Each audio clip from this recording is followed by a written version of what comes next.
Now you're not going to know what this is because it looks like a robot or something, but you might know who this is. This is our old friend Bruce Schwab, a Vendée Globe sailor, longtime anarchist, longtime ocean racer, rigger, delivery guy. Just about anything you can do with boats, Bruce has done it. How you doing, brother? It's good to see you. Good to see you, man. Listen, you know, I know you're doing some rigging work, and I know you just sold the Ocean Planet. You sad? Yeah, in some ways I'm a little sad. I wish I could have done more with it, and the boat could do some more, but hey, I did all I could with it, and I can't complain. I had a great experience. She was a cool boat. No one was luckier than I am. Yeah. Well, look, while you're holding this, and you guys, I want you to understand, what Bruce is holding here is the equivalent to, what, an 80-pound lead acid battery. Yep. And look at Bruce. He ain't a big guy, but he's holding this without any problem at all. This is less than half the weight of that same number of amp hours. Is that right? Oh, it's a third of the weight of the same total capacity of lead, but it's a quarter of the weight of a lead battery that would have the same usable amp hours. Right, because so much of a lead acid battery is just it stays stuck in the bottle.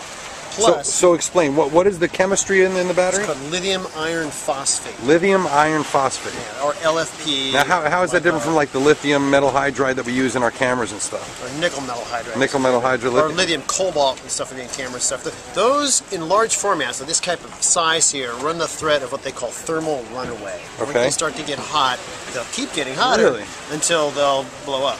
Make them too big and they blow up. And then there's been a few cases in the marine industry you may have heard of batteries catching on fire. Maybe the PlayStation fire, you might remember that, going way back. Yeah, sure. Those lithium cobalt batteries. A little risky technology, but the reason these phosphate ones are becoming so popular in electric vehicles, electric cars, because they're safe. And light. Safe and light, you know, almost as light as lithium cobalt, but just really bomb-proof. The key thing is having the right battery management system to control the balancing of the cells. And now that's all of our circuitry that we're looking at right here. That looks like it's sealed inside this little XM. These are designed by Alex Mavet of Genasun, who I'm working with on these, who's addressed all of, I've been selling both race cell and Genasun lithium iron phosphate batteries. And Alex Mavet of Genasun is an MIT whiz kid that has really addressed the control issues and the safety issues with these to a level which so I'm assuming this is all patented and proprietary. That's a good question. I better you signed the disclaimer, right? Okay, I don't sign nothing. Non-disclosure agreement. So now this is, and you told me before, but these are pretty pricey though. Yeah, they are expensive. So if you're looking at a displacement vessel that doesn't have a huge battery bank or weight isn't an issue, these aren't the batteries for you. Right. If you're looking at an application where you have a huge bank and the weight's going to load your boat down too much, or you need to have fast discharge capability, still get your amp hours, they can charge and discharge really fast. You could charge this 100 amp hour battery 300 amps, no problem. And how long? Let's say it's 50% discharge. How long does it take to charge it with a, 120 amp alternator? Oh, well, 120 amp alternator will take it's straight half hour. Yeah, half hour, yeah.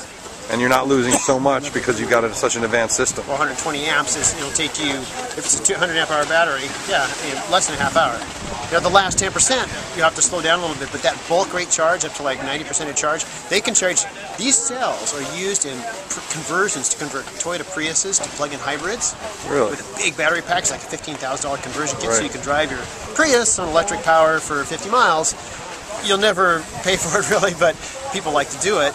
But they can charge one of those in up to 90% capacity in 15 minutes. Wow. If you have a charger big enough, most boats don't have, chargers at that level. But now the hybrids are looking at these because the big battery banks that'll run. I can't believe how light this is. You're like doing arm curls. Yeah. Actually, I need more weight to really get some exercise.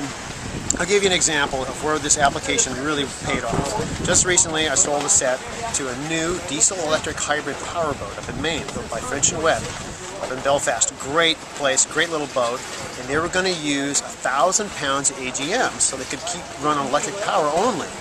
That was a lot of weight. We gave them more usable amp hours capacity, and saved them 600 pounds. Which it's a spiral then, because now you're using less power, and then, you know, I mean, so Right. it's an efficient spiral rather than an inefficient It spiral. was an expensive pack of batteries, but to get 600 pounds out of the boat any other way would have cost more. So Now let's say I switch out my 2 batteries on my race boat for 2 of these and save myself 100 pounds. What does it cost me? well, 2 of these would be 200 amp hour kit with the controllers on the it's 5,000 to 6,000 depending on the load capacity that the controllers are set up for. All right, that's obviously a big pill to swallow, but here's the question I have for you. That 5,000 to 6,000, is that going to get me something that lasts longer than lead acid batteries? Oh yeah, you know how lead acid is rated for maybe 500 cycles or Yeah. so? These are rated for over 3,000 So, at up to 80% so discharge 6 load. times longer. Yeah, and if you discharge them, say maybe 70%, which is still more than you discharge into leads, you'll get sometimes like, they don't even know, some of them are going 5,000 cycles or more. Now in the marine business, to be honest, we aren't discharging them batteries that much. Right. You know, and the cars, electric vehicles, they discharge them all the time, so it really matters there. Right. So not every marine application is going to get that kind of lifestyle. They're talking like 40 years, you know what I mean? The boat's going to be gone by then. So, but if you have high load applications where you're running a lot of power, let's say you want to run your air conditioning off batteries instead of off of having the generator on. Right.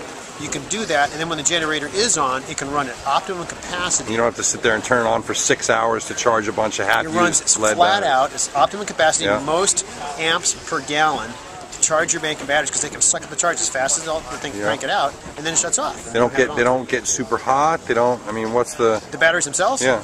No, I mean you do want to have a temperature. I'm sure they heat up, but I mean, you know, if you ran that many amps through a lead bank, you know, you start to boil and you have to watch and you have temperature regulation Yeah. with any battery system, but Right. they'll take charge so much faster. The safe level of charge for constant load is 3 times capacity. So if this is a 100 amp hour battery, you could charge this at 300 amps Wow. totally safely. Now, I could take peak bursts even more than that. Oh, But 300 amps, not a problem. that's great. Well, Bruce, where can people find out more about this?